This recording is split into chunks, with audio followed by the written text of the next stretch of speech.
my name is Matthew Meadows. I was in the United States Navy for 22 years. I got a little funny story. You can say it's funny or not, I'm not sure, but funny to me. So it was in 2012 on the E6B in Pax River. Pax River is the name of the base. E6B is the name of the airplane.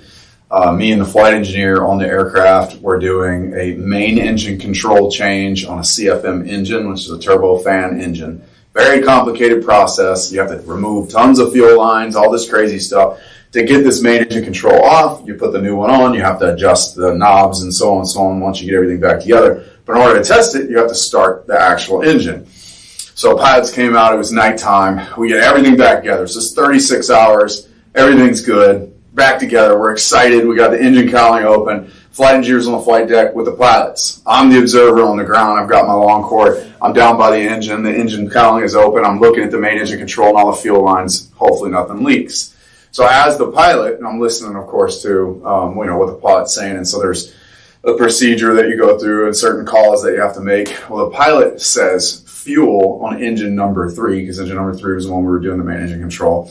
And whenever he introduces fuel, then it's supposed to ignite.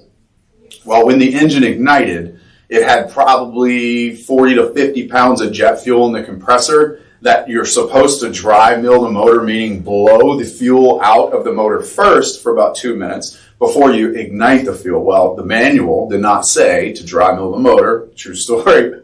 Manual did not say to dry mill the motor, so we followed the procedures. So when the pilot hit ignition 3, a probably 50-foot fireball flame came out the back of the motor while I was standing there right under this thing.